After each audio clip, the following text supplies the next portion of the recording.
Bonjour et bienvenue dans cette série de didacticiels consacrée au data mining avec Statistica. Aujourd'hui, dans cette 13e session, nous allons aborder la question des arbres de classification et de régression, et plus particulièrement les arbres cartes. Dans les sessions précédentes, nous avons exploré et nettoyé les données de credit scoring, puis nous avons créé des échantillons, vérifié la redondance des variables et sélectionné les variables importantes pour l'analyse. Au cours de cette nouvelle session, nous allons utiliser Statistica Data Miner pour construire un arbre de classification de la variable catégorielle dossier de prêt. Cette session requiert une certaine familiarisation avec les méthodes de partitionnement récursif et les arbres de décision que nous avons introduits lors de la précédente session. Au cours de cette session, nous allons parler de la méthode carte, des coûts d'erreur de classement, des conditions d'arrêt, de la validation croisée, des substituts, et nous utilisons Statistica pour construire un arbre de décision de type carte. Carte est l'acronyme de Classifications and Regressions Tree, arbre de classification et de régression en français. Au cours de cette session, nous allons nous intéresser uniquement aux problématiques de classification.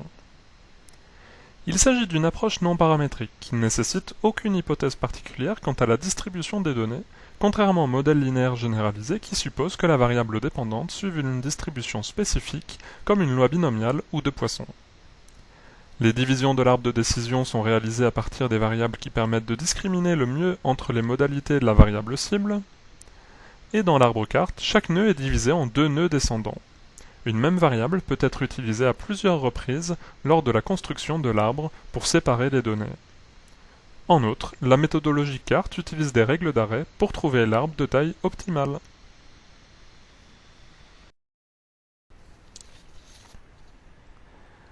Un célèbre statisticien, George Box, a déclaré « Tous les modèles sont faux mais certains sont utiles ».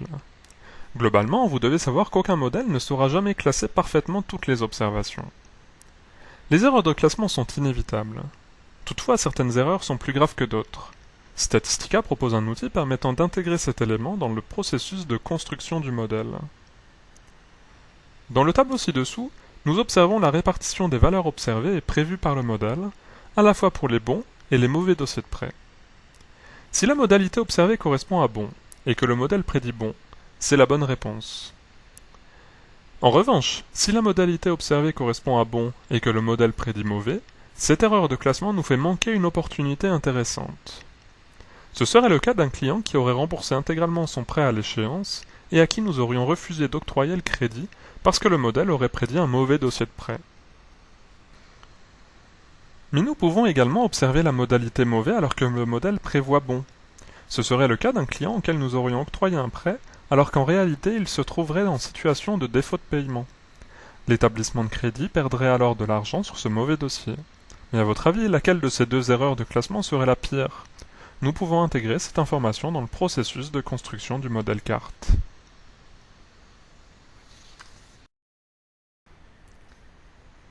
Les conditions d'arrêt sont les critères qui sont utilisés pour trouver l'arbre de taille idéale. Ces paramètres vont déterminer quels nœuds devront continuer à être divisés et quels nœuds devront être des nœuds terminaux. Statistica propose trois types de règles d'arrêt. L'élagage selon l'erreur de classement, l'élagage sur l'écart et l'arrêt direct de type fact. Lorsque vous utilisez l'élagage selon l'erreur de classement ou selon l'écart, deux paramètres sont nécessaires.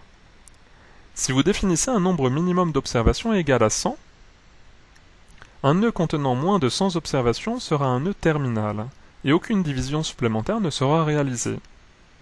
En revanche, si un nœud contient plus de 100 observations, il pourra être subdivisé en nœuds plus fins.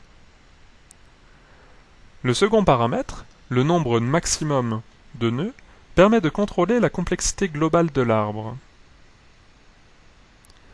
Pour la méthode d'arrêt de type fact, le paramètre supplémentaire, la fraction d'objet, détermine lorsque les divisions sont effectuées.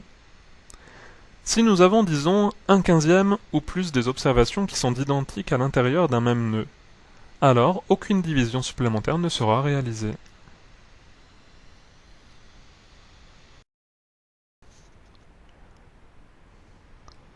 La validation croisée est une technique utilisée pour éviter le surajustement des données. C'est-à-dire lorsqu'un modèle sait très bien modéliser un jeu de données d'apprentissage spécifique, mais qu'il ne parvient pas à restituer la relation sous-jacente entre les variables. La validation croisée par V-ensemble est particulièrement bien adaptée aux jeux de données de petite taille lorsqu'il n'existe pas suffisamment de données pour créer un échantillon de test. Nous utilisons dans ce cas V sous-ensemble de données pour créer différents arbres, et nous choisissons celui qui permet de mieux généraliser aux données restantes. L'utilisation d'un échantillon d'apprentissage et d'un échantillon de test est une autre méthode de validation croisée. La taille optimale de l'arbre est alors obtenue en validant ses performances sur un échantillon de test qui n'a pas été utilisé du tout dans la construction de l'arbre.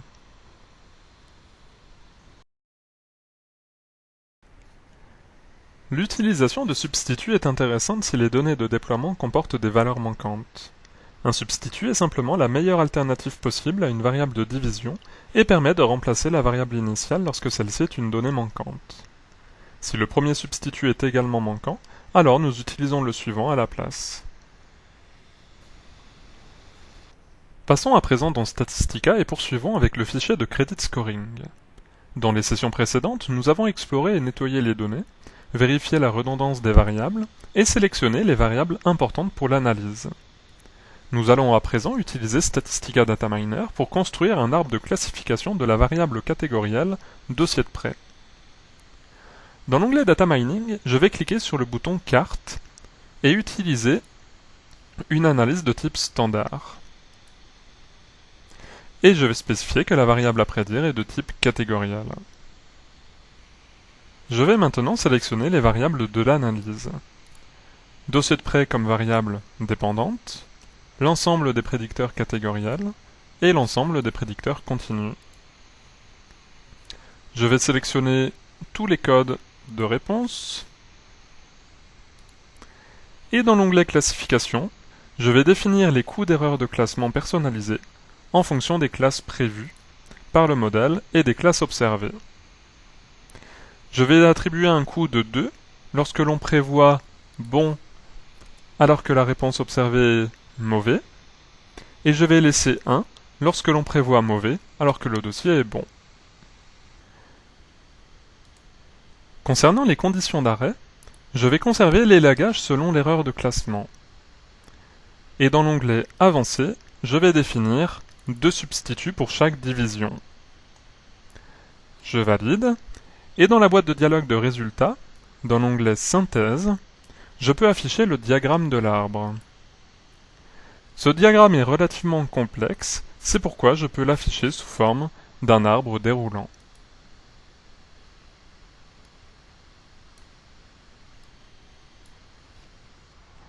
Nous remarquons que la première division s'effectue en fonction du solde du compte courant, puis selon l'objectif du prêt dans le nœud numéro 2, puis selon la durée du prêt dans le nœud numéro 3.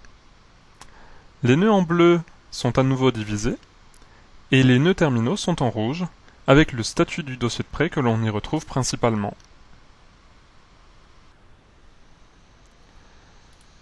Lorsque je clique sur le bouton Structure de l'arbre, j'observe pour chaque nœud le nombre d'individus dans chaque nœud, la variable de division utilisée, ainsi que les catégories de division. Et nous remarquons également leur répartition entre les bons et les mauvais dossiers de prêt. Et je peux également afficher l'importance des variables, soit sous forme de tableau, soit sous forme d'un tracé d'importance, pour se rendre compte de l'ordre d'importance des variables dans le processus de construction de l'arbre. Dans l'onglet Observation, je peux cliquer sur Valeurs prévues afin de visualiser les valeurs prévues par le modèle, ainsi que leurs valeurs observées, leur probabilité d'appartenance aux catégories bon et mauvais, mais également le numéro du nœud où se retrouve chaque observation. Dans l'onglet Classification, en cliquant sur Valeurs prévues versus observées par classe, j'obtiens 3 sorties. La première correspondant à la matrice de classification des prêts, où par exemple, 69 dossiers ont été prévus bons alors qu'ils étaient mauvais. Nous pouvons représenter cette information sur un histogramme bivarié, et dans la dernière sortie, nous observons le détail des pourcentages lignes, colonnes et totaux de notre matrice de classification. Et enfin, dans l'onglet Rapport, Je peux générer le code de déploiement PMML correspondant à notre modèle que nous utiliserons dans une prochaine session et qui peut être utilisé dans le module de déploiement rapide de Statistica Dataminer.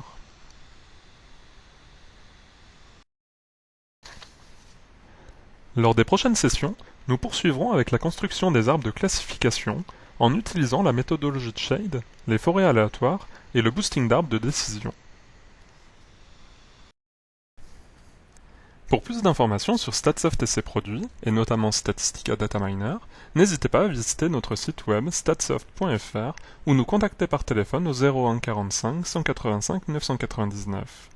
Pour vous abonner à notre série de didacticiels, rendez-vous sur statsoft.fr/dmv. Merci et à la prochaine session.